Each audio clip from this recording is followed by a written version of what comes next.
Hi, this is Night Keeper's Agency Inquiry series about unification. This time, I would like to talk about our present reality and the way that we have to take. International political situations are always turbulent.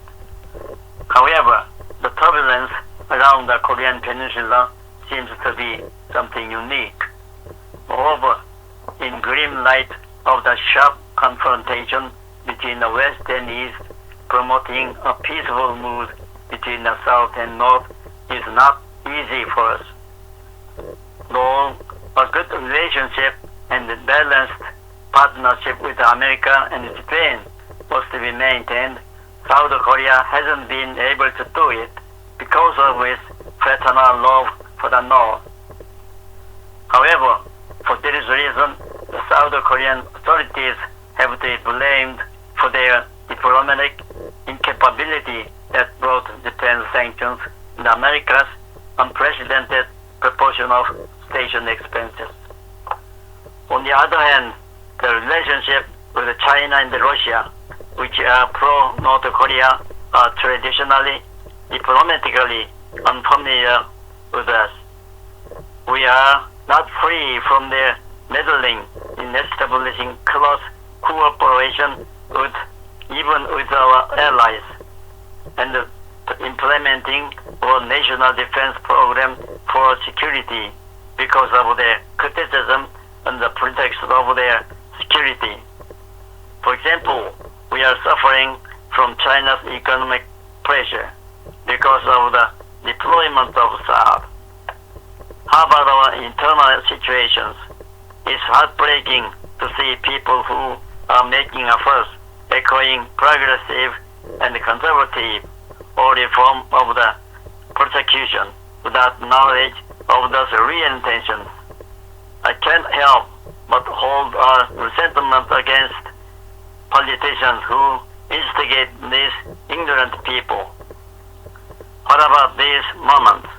It's the moment we are being pressed even by our allies because of the gap in views. It's the moment we are suffering from our neighbors meddling such as over Saab. Also, it's the moment in which you face a division in public opinion. At this moment, we have to understand that all those things are caused by division in our country. It's about time that we should find what the solution is. Peace is important in our lives. However, peace must be for unification. To do the job, we have got to study what the North's intention is. To understand the intentions, first we have got to suggest a negotiation for unification. If they respond positively, we can start the great job, hopefully. However, if they respond negatively, we have to change their policy for the North 100%. I know President Moon issued an announcement that he is going to broaden options of action with the North. Nevertheless, what he should know is that he should suggest unification first and find out what their intentions are before widening these options.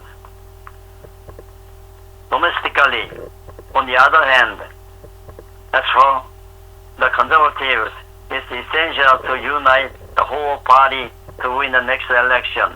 However, that must be idea-oriented rather than anti-moon oriented. There must be consensus to this newly established policy. At the same time, what you have to bear in mind is that without a policy to unify our country, you are not able to expect to win the game.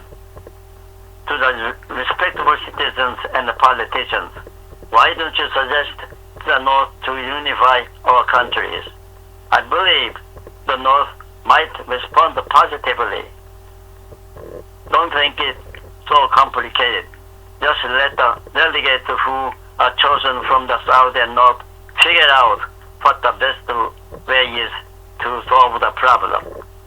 Denuclearization is a matter of after the unification.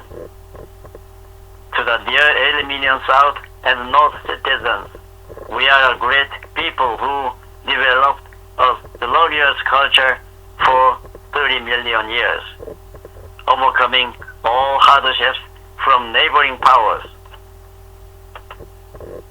If we unite together, there's nothing impossible. Let's make it happen. Thank you. Thank you.